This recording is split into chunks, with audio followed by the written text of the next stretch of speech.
Hi, welcome to the channel, Moyna Bass Fishes. I'm Jim Moyna, professional bass fisherman, and we are here talking about the 2023 MLF Tacklewarehouse Invitational Tournament on the Potomac River.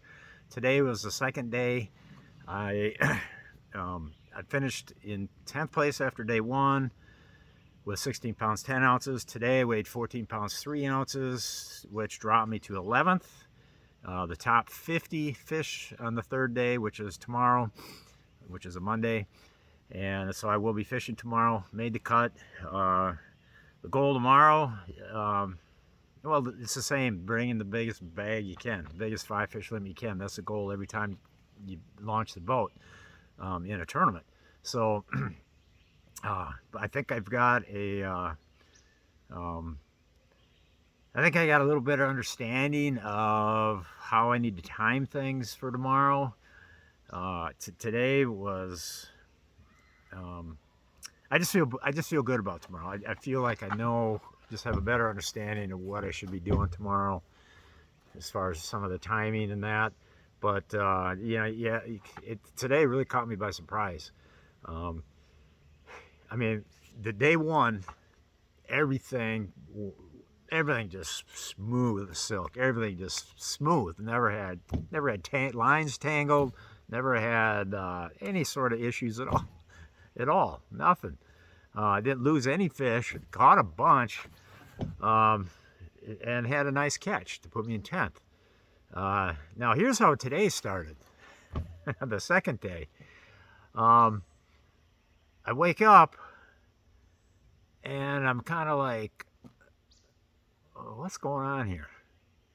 And then I concentrate a little bit and I'm like, why are there birds chirping right now? Because it's supposed to be 4:07 in the morning in total darkness. And then I look out the window of my camper and I'm like, it ain't supposed to be that light out right now for 4:07.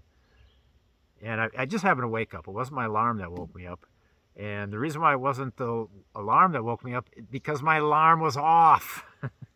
I used the phone, my cell phone, as my alarm clock, and I left it plugged into a battery charger last night with the phone on. However, it was really working hard trying to upload the video from yesterday, and I think it overheated the phone. So when your phone overheats, it shuts down.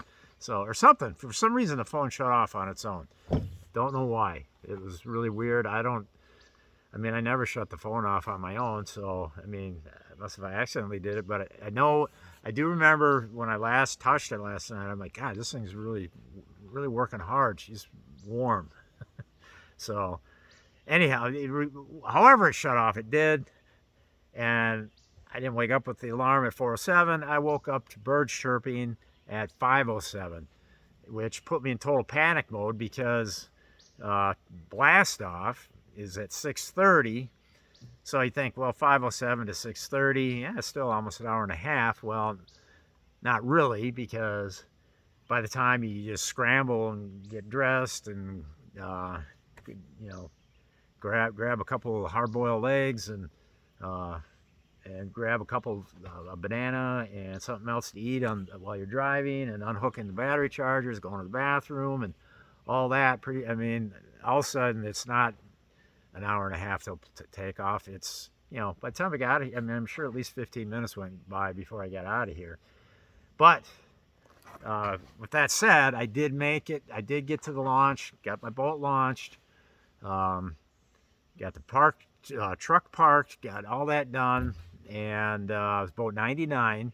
So really, by the time I got in my boat and away from the dock and dropped my power poles to relax for a second, right then is when they started the national anthem, which is they always started at 6:25. So I was 5 minutes early. So anyhow, so that's how the day started. But I felt really good about the fishing, because I had a place yesterday where in the first hour I caught a limit, including one really good one. And not only that, I stopped there at the end of the day on day one and got one really nice one to make a nice call. So I was feeling really good about that spot to start on. So I go there. There's nobody in the way. There's nothing, not having to, um, jockey boats around the spot with other people. Had it all myself, pretty much. There are a couple of guys, in the area, but I mean, I had 50 yards either side of me, so that's pretty good, pretty much. So, so I'm feeling pretty good, But an hour later, or more, probably more, I was not feeling very good. It's probably an hour and a half later. I was not feeling very good because all I had was a one fish for about a pound.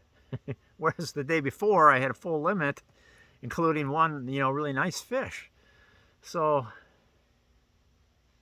needless to say, I was like, oh gosh, that's unexpected. It's always nice. I mean, it was so nice the first day to get your limit and you just relax and you just go fishing and call all day long. Well, that wasn't gonna be how today worked. So then I go to my next area and I fish and I fish and I fish, I fish and fish and I'm not catching, I'm not getting bites, not nothing until finally I get a bite. Set the hook, fish on, I pull him away from the cover, and then I see him, and it's a big one. I'm like, oh yeah, okay. If it took me a long time to get a fish like this, but at least it's a fish like this. And so I'm wrestling him around, and he gets under the boat. I've got like 12-pound line, so it's not like I can just manhandle him and swing him in. So he pulls me under the boat, and then I pull him off from under the boat. He pulls me under the boat again. I pull him off from under the boat. And then he decides to jump really right next to the edge of the boat. And that was a good tactic on his part because he jumped and he spit the hook right there at the side of the boat before I really could get the net. It's so hard to net fish with one hand. I don't know how people do it. I mean, I'm terrible at it. One-handed netting has never been my thing. It's always a disaster. Well, I've never knocked off my own fish, but it's just really hard to do it. So, anyways, this fish was the biggest fish I've seen since I've been here this week, by far. So, I mean, at least I'm sure it was a 4.5 pounder or even more, maybe. Probably not more than 5, but super nice fish. Dang. so that was such a downer because now we're like 2 hours into it or 2.5 hours in, probably 2.5. Yeah, we're probably at least 2.5 hours into the tournament now, maybe 3, and I still got one fish for 1 pound. So anyhow, I'm like, well, whatever. At least we got the best part of the day coming because low tide is the best. I like low tide fishing. That seems to be when they bite the best for me. So in my mind, I'm like, okay, well, low tide is still a few hours away, so we got a lot of prime fishing to be coming later in the day. And so anyways, 10 minutes goes by after I lose that big one next to the boat. And now I'm throwing a top water on 12-pound or 14-pound test. And a fish rolls on it, takes it. And then I just pull back just really easy like this because it's trebles. So I just pull back and start reeling. And my line goes limp. I mean, dead limp because there's nothing on the end of it anymore. The fish is gone, the bait's gone, everything's gone. So I reel it in, and I'm like, what the heck? And the knot is still tied. It's still tied. There's a little tiny loop there. So what had happened is somehow the knot had slipped around the eye of the bait to where there's where that eye isn't pinched completely shut, apparently. And somehow that eye slipped through that little teeny gap, and the bait went bye-bye, and the fish went bye-bye. And of course, that was my only bait like that one, of course. I had some in the camper back, 40 minutes, by road back to the campground. But, so that bait, I mean, that's some other color, same style bait, some other colors. So, of course, I tied up what I thought would be the next best color. And anyhow, but thankfully that was the last of that kind of just just bad luck, no alarm going off, losing that great big one, and then just losing that top water and that fish. So that was the last of that. But the fishing was really tough, though. I mean, I caught 4 times as many fish on day 1 as day 2, and it was just super tough. The only reason why I made it to 11th place wasn't because I was calling all day long. It's because I happened to catch 2 really nice fish. One was probably like a 4 1/4, maybe a 4 1/2 at tops. And by the way, that one that came off was bigger than that one. And then I had another one that was probably just under 4. So I saw those 2 really nice ones. And then I had, then the other 3 fish that were weighed in with those 2 were, each of those 3, each weighed probably about 2 pounds. And my 6th fish that I caught, my 6th biggest fish that I caught today was at least a ½ pound smaller. So, I literally caught just enough to get 14 pounds 3 ounces today, and keep me in 11th. So, feel just really fortunate to get those 2 really quality fish in the boat, and those were just super key fish. Because I wasn't catching a lot, I wasn't calling up, and then the thing, and like I said, the low tide part of the day, it just absolutely sucked for me. That whole prime, all I heard in the bag line while I was listening to other guys and listening to people when they're going on stage, the way they're fishing, they would talk, and all I heard was, yeah, I didn't have any fish till late in the day. I only had 9 pounds, and then I got on them right at the end, And what happened? I was totally in the wrong. I don't get it though, because where I fished today at low tide is where I made 2 big calls yesterday in the same low tide spot, and caught a few other fish. So I don't know what the deal is. Why the low tide? I did catch a few fish at low tide, but not many. So, and I saw 2 that were, that tide sucks out, and then and the water can get clear enough. So I actually saw 2 nice ones, but big deal. Yeah, I saw them, but they didn't give a rat's ass about me. That's for sure.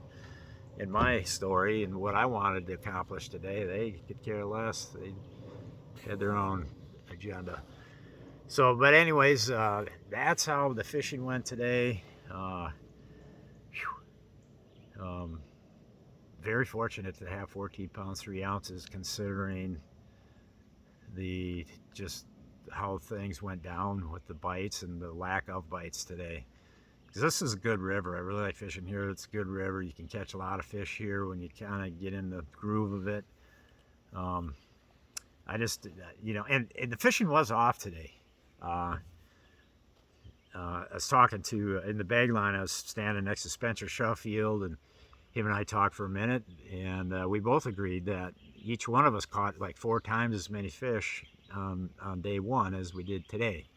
And just the general consensus, I think, amongst others was, generally speaking, it was a little bit more of a grind today, and the fish weren't quite as good. Well, then my teammate, Matt Stefan, my Bridgeford teammate, he had a rough day today. So, and I think he was sitting at 20th after yesterday, and he had a rough go of it today. So, I think that was the trend.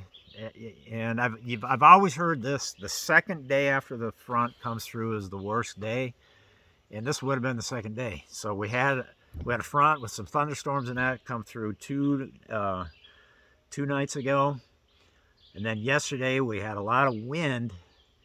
So I think that wind, so we had the back end of that. We had a lot of wind, and that was all coming through, and then today it was just not much wind at all, and high bluebird sunshine, and I think that's the recipe for just making the bite a little tougher. I've seen it, It's the second day after the front passes through. It seems to be legit a lot of the time. Today it was. All right. So, anyways, tomorrow the plan is well, everybody has the same plan, and that's to move up. Nobody's planning to move down. So, but the importance of me moving up is I literally need to average 7th place out of this tournament and the last one in order for me to feel like I got enough points to make the top 8 in the Angler of the Year points for which would then qualify me for the Bass Pro Tour. So if I'm sitting 11th right now, it's imperative that I move up and gain some points. And that way, then when I go to lacrosse for our final tournament, then maybe I only need a top 4 or 5 instead of having to win. Although I'll try to win. All right, that's all I got to say. I got some rigging to do. I already got the camper set. Camper's on the truck. So we are set. As soon as I weigh tomorrow, I have a tournament Thursday back in Minnesota. It's on a lake called Big Stone Lake on the border of Dakota and I think South Dakota and Minnesota. So as soon as I weigh tomorrow, I'm going to be turning tires and heading out there. I've never been on that lake. Never been on that lake ever. It's like 20 miles long. Never been there. And and the way it looks like, I'll have like a half a day to practice. So hey, whatever. You can't win if you don't enter. Anyways, thanks for watching, everybody. Over.